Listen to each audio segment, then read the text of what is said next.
Over in the blue corner, you can see Travis already has blue steel loaded in.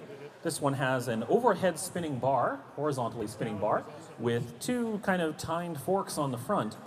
Those serve two different purposes. One is to get the opponent up into the weapon blade, and it's worked quite well at that.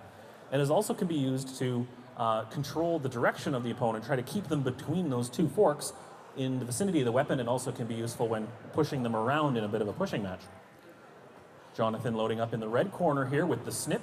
This has got an overhead vertical spinning disc, quite a large one for this weight class, and a very hardy robot so far. Very clean, well-built little unit.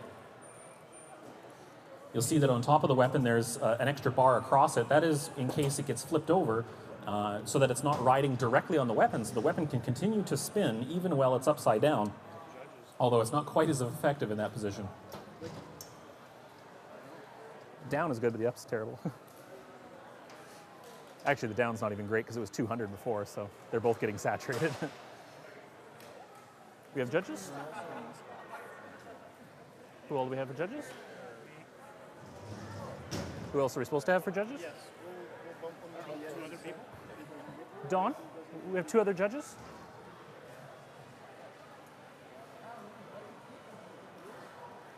Just be a moment while we get everything in order. In the meantime, I'm going to just quickly thank our sponsors.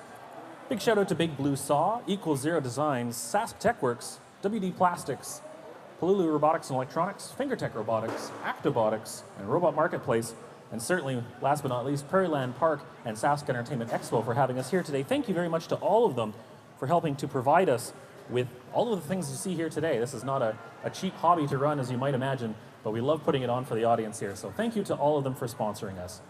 If you'd like your name shouted out and put up on the screens and everything here too, we're looking for more sponsors. Come talk to us after the event. Now we're ready? All right, drivers are in position. The judges are ready. We will start it in 3, 2, 1, fight. Both weapons spinning up to speed quite quickly here. Not sure which one's making all the noise there, but they're going to make, one hard hit from the Snip. And already the weapon has come off the top of blue steel, but his push out is open. I think he's going to hope to try and push the Snip out, which might be a possibility. Actually, both of these quite capable little pushers, and both quite good drivers as well. You can see basically a dead match here in a pushing match. Blue steel doing a fairly admirable job of taking the hits off Snip so far, other than that poor weapon that found its way out there. And I think for a moment Travis is going to try and use his own weapon as a guard against the Snip. Snip hitting the wall and almost getting stuck, but using the momentum of his weapon, able to throw himself back onto his wheels. Now losing this pushing match as one wheel is off the ground. Travis taking blue steel, trying to get to the blue push out, but getting hung up against the wall just before he gets over there. Jonathan, in earlier matches with other robots, has shown that he's very capable of controlling the positions of his opponents, but there you can see Travis's 2 little fingers there getting around the wedge on the front of the Snip and able to use that in order to direct him where he wants to go. Now getting him over towards the red side here. It's getting underneath the wider part of the wedge. Oh, geez, it almost gets over there, but Jonathan manages to direct it just enough to keep himself away from the push-out. As Travis pushes him into the red hazard, bounces him towards the blue push-out, but again bouncing off the walls. Once again trying for a push, but the Snip able to get out of the way.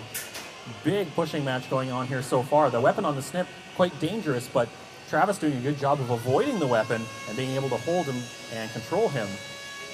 Under a minute and a half to go still, as that weapon does catch on one of the forks on blue steel, sending it flying, but immediately Travis comes right back in, pinning blue steel or Snip in the corner for just a moment.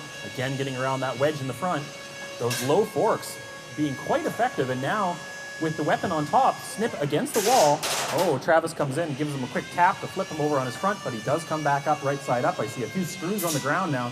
Things are starting to come apart for one of them. Just under a minute to go in this fight, and blue steel taking a bit of damage on the front from that weapon on the Snip, but still able to control and still be able to push him around the arena and hoping for that push out.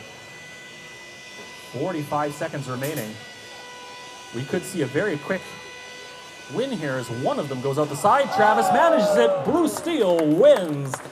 Congratulations, Travis. That was a really hard-fought driving battle.